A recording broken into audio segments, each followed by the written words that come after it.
누가복음 101번째 시간입니다. 염려하지 말아야 될 이유, 염려하지 말아야 될 이유.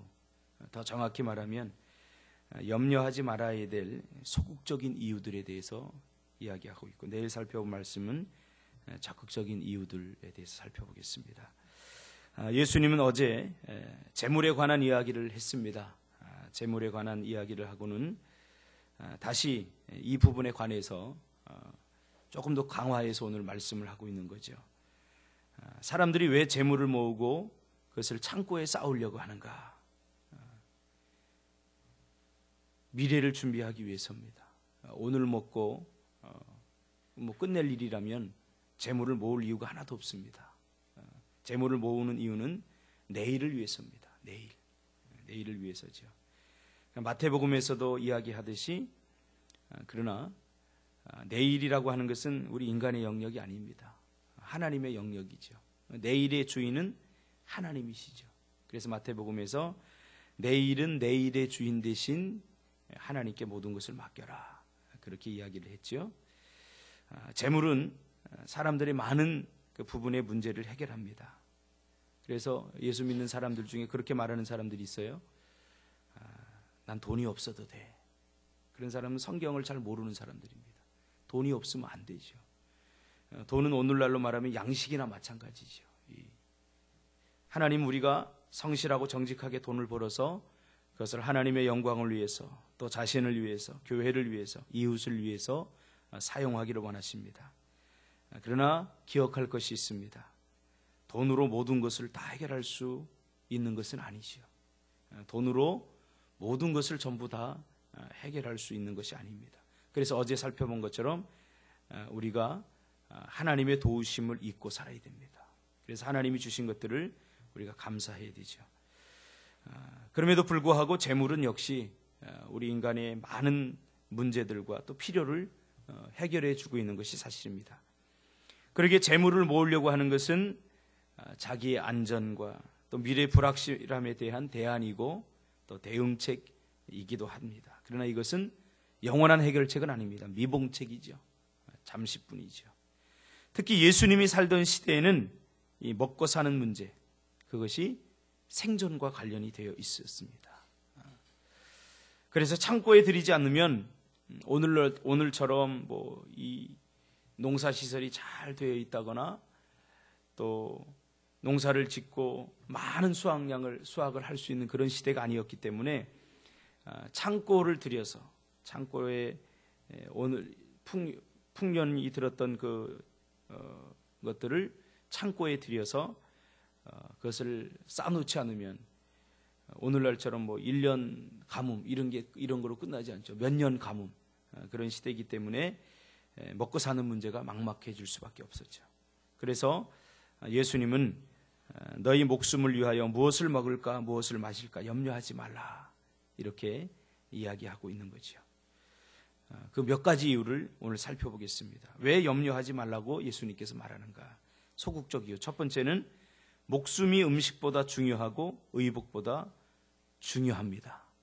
그러나 더 중요한 것은 이 사실을 누가 알고 있냐면 하나님께서 알고 있기 때문이죠. 하나님께서 알고 있다는 거죠. 목숨이 음식보다 중요하고 의복보다 중요하기 때문인데 그것을 누가 알고 있느냐? 하나님께서 알고 있다는 사실입니다. 의식주보다 우리 사람의 생명이 더 중요하다는 것을 하나님께서 알고 있다는 거죠. 이 말은 음식보다 의복보다 하나님께서 너 한 사람의 생명을 더 가치 있게 하나님께서 여기신다는 그런 사실입니다. 오늘날 이것은 맘모니즘 혹은 물질 만능주의 때문에 인간의 목숨을 보다 물질을 더 소중하게 여기고 가치 있게 여기는 시대가 되어버렸죠. 그래서 그것이 만들어낸 게 뭡니까? 비인간합니다. 요즘 성폭행이라든가 사람 목숨을 그냥 우습게 여기잖아요. 그 저변에 뭐가 있느냐? 비인간화가 있습니다. 물질, 돈이죠. 왜 사람을 죽입니까? 돈 때문이죠. 왜 사람을 죽입니까? 인간의 욕구를 해결하기 위해서죠. 이기주의. 그러니까 죄는 한마디로 말하면 이기주의입니다. 그러나 목숨보다 이 세상에 중요한 건 없다는 겁니다. 하나님이 그렇게 여기신다는 거죠. 이 세상 목숨보다, 이 세상 어떤 것보다, 어떤 물질보다 하나님께서 사람의 생명을 소중하게 여긴다. 이것이 얼마나 다행스러운 일인지 모릅니다. 하나님은 물질과 우리 생명을 바꾸지 않습니다.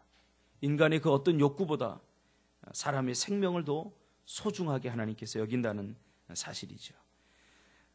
둘째로 실제적으로 그래서 보라는 것이죠. 까마귀를 보면서 생각해 보라는 겁니다. 까마귀는 심지도 않고 거두지도 않고 골방도 창고도 없는데 여전히 까마귀는 살아있죠. 왜요? 그것을 한번 생각해 보라는 거예요. 까마귀는 자기의 생존을 위해서 어떤 일체의 수고를 하지 않습니다. 우리 인간처럼 농사 짓지 않습니다. 그렇죠? 우리 인간만 농사를 지어요. 동물들은 절대로 농사를 짓지 않습니다. 그렇죠?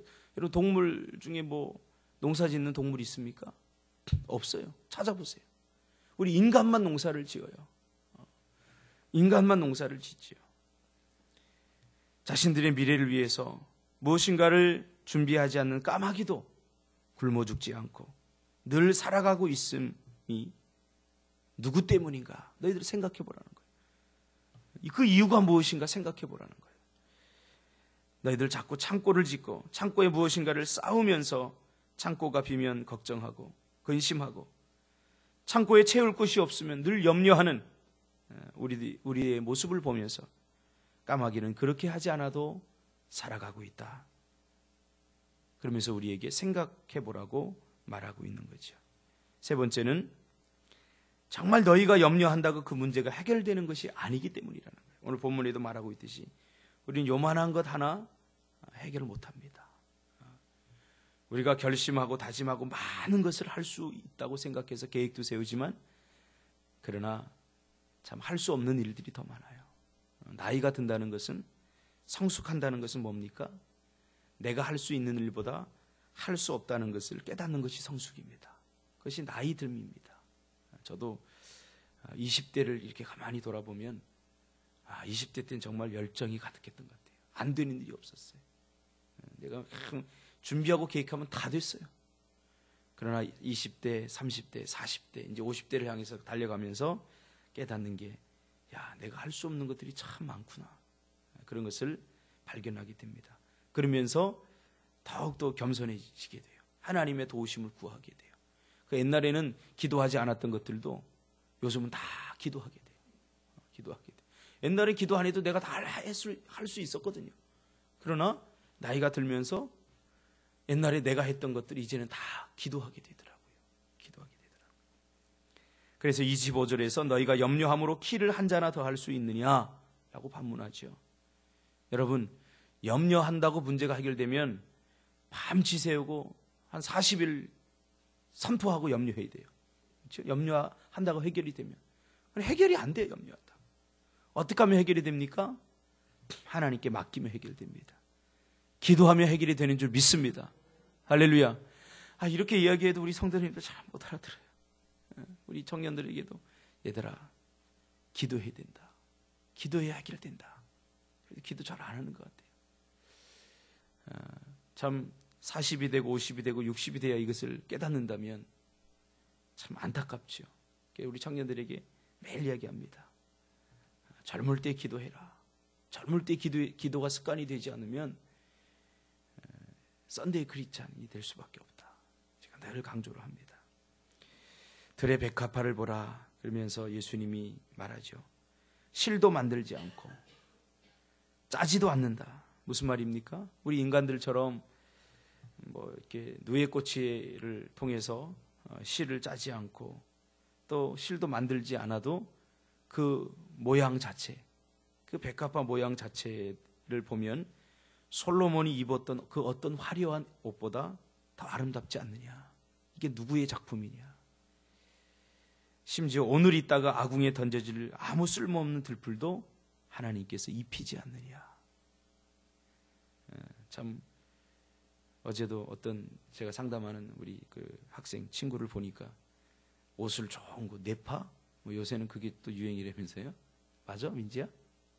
네파. 상상을 초월해요. 옷 한 벌에 수십만 원 합니다. 그걸 다 입고서 와서 딱 씌우고서요. 옷 샀구나. 얼마 주고 샀니? 그러니까 막 얼마 주고 샀대요. 근데 별로 안 아름다워 보이더라고요. 옷은 좋아 보이는데 안 아름다워 보이더라고요. 하나님께서 입히시고 하물며 아궁이에 던져질 아무 가치 없는 풀들도 하나님께서 자라게 하지 않습니까? 여러분 염려하지 마시기 바랍니다. 그러면서 우리에게 더 용기를 주죠. 하물며 너희일까 보냐. 참 제가 이렇게 상담을 하니까 느낍니다. 요즘 사람들은 자존감이 낮습니다. 내가 다른 사람보다 좀 옷을 좋은 거 입지 못하면 괜히 위축됩니다. 내가 다른 사람들보다 좀 좋은 곳에 살지 못하면 좀 위축됩니다. 저희가 여기 빌라 지하에 살거든요. 그러니까 우리 늦둥이들 둘이, 특히 그 둘째가 이제 조금 6살이 되면서 엄마 우리는 큰 집으로 왜 이사한가? 요즘 조금 그래요. 그래서 내가 설명해줘요. 하나님이 함께하는 곳이 천국이란다. 좋은 곳이란. 근데 알아들었으면 좋겠어 그 아이가. 아파트 뭐 누구네는 뭐 라인에는 누구 뭐 아파트에 살고 막 그러면서 이야기를 하는데 그런 환경보다 먼저 자존감이 중요합니다. 하나님께서 우리를 얼마나 소중히 여기고 또 우리가 얼마나 대단한 존재들인가 그것을 깨달아야 됩니다. 그렇지 못하면 늘 열등감에 사로잡힙니다.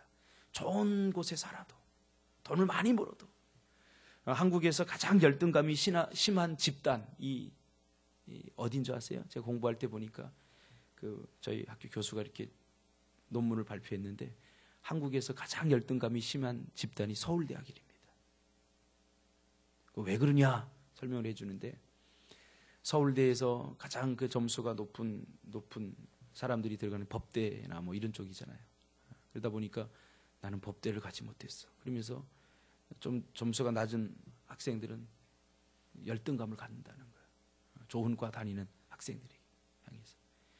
그러니까 여러분 열등감이라는 것은 끝이 없습니다. 여러분 지금의 상황에 만족하시기 바랍니다. 최고의 상황이다. 그러나 거기에 만족하지 마시고 굿은 베러가 될 수 있고 베러는 베스트가 될 수 있다. 할렐루야. 이렇게 여기시기를 바랍니다. 저도 지금 우리 작은 이 목회를 하지만 좀 만족합니다. 행복합니다. 그러나 이것으로 끝나지 않을 것을 저는 압니다. 지금 굿이지만 지금도 굿이지만 베스트가 될 줄 믿습니다. 베러가 될 줄 믿습니다. 이게 신앙이에요. 지금에 만족하면서 하나님께 더 좋은 것을 주실 것을 기대하면서 살아가는 것. 왜요? 하물며 너희일까 보냐. 우리가 얼마나 대단한 존재입니까? 우리를 살리시기 위해서 예수님께서 이 땅에 오셨어요. 그 말은 뭐예요? 나보다 하나님 자신보다 우리를 더 사랑한다는 거예요. 자신을 죽이면서까지 우리를 살리기 위해서 이 땅에 오시지 않았습니까? 이 시간에 모든 열등감들이 다 깨어져 버리기를 바랍니다. 여러분 나이대를 이렇게 비교하면서 우리 친구들은 이렇게 성공했는데 자꾸 비교하지 마세요. 저도 보니까 우리 친구들이 가끔 이렇게 신문에 나오고 막 어디 교수로 가고 막 그런 걸 보면서 어떤 친구는 그래요 저한테. 야, 왜 목회하냐뇨? 얼마나 힘드냐? 개척교회 힘들지 않느냐? 사람 취급도 못 받지 않느냐? 목회하면. 그래 왜 목회하느냐 그래 저거. 그러나 우리가 이 땅에 사는 것이 전부가 아니기 때문에. 그렇죠? 이 땅에 사는 게 전부가 아닙니다. 잠깐입니다. 이 땅에 사는 거. 그리고 우리가 어디 가죠? 우리 집사님이 시인 같아, 시인. 그래, 천국 간다 그러면 가슴이 안아될 텐데, 우리 아버지 집에 간다. 할렐루야. 아버지 집에 가요. 잠시요. 이 땅에서 우리의 삶은 미스트, 안개와 같이. 잠깐입니다. 순간입니다. 저는 아직도 우리 어머니가 살아있는 것 같아요. 근데 눈을 떠보면, 저 고아된 지 벌써 1년이 넘었습니다. 아버지는 5살 때 돌아가시고, 어머니는 작년에 돌아가셨어요. 그래서 제가 어머니 돌아가시고 나서 어느 집사님이 위로 전화가 왔어요. 그래서 그 집사님한테 제가 편하게 저하고 이렇게 이야기하는 여자 집사님이 계신데 제가 그랬어요. 집사님 저 고아됐어요. 그러니까 하하하 웃으시더라고요. 여러분 우린 고아가 아닙니다. 하나님이 살아계십니다. 우리와 늘 함께 하십니다. 하물며 너희 아버지를 까보냐. 그러면서 무엇 때문에 걱정하고 있느냐? 염려하지 말아라. 걱정하지 말아라. 그런 것들은 다 이방인들이 구하는 거다. 그러면서 하나님께서 우리를 위로하지 않습니까? 우리는 하나님을 섬기는 백성들입니다. 적어도 우리의 미래가 앞으로 어떻게 될까? 실패에 대한 두려움, 염려에 대한 두려움, 앞으로 병이 들면 어떻게 할까? 돈이 대안이 되지 못합니다. 여러분, 다 모든 것을 하나님 앞에 맡기시길 바랍니다. 어제도 인터넷 검색하다 보니까 2050년이 되면 연금이 바닥이 난다고 합니다. 2050년이면 뭐 나한테는 해당이 안 되겠습니다만은 그런 거 연금 그런 게 우리 미래를 보장하는 게 아닙니다. 제가 보니까 어떤 아는 집사님도 좋은 직장 나오고 연금을 빵빵히 들고 뭐 통장에 뭐 몇 억이 있다고 자랑하시더니 암에 걸려버리니까요 한 2, 3년 안에 다 날아가 버리더라고요. 보장이 안 돼요. 여러분, 기도하는 게 보장입니다. 기도하는 게 노후 연금입니다. 할렐루야. 그러므로 오늘도 염려를 주님께 다 맡기시고 하나님께 주시는 위안과 위로와 기쁨을 가지고 돌아가시기를 주님의 이름으로 축복합니다. 기도하겠습니다.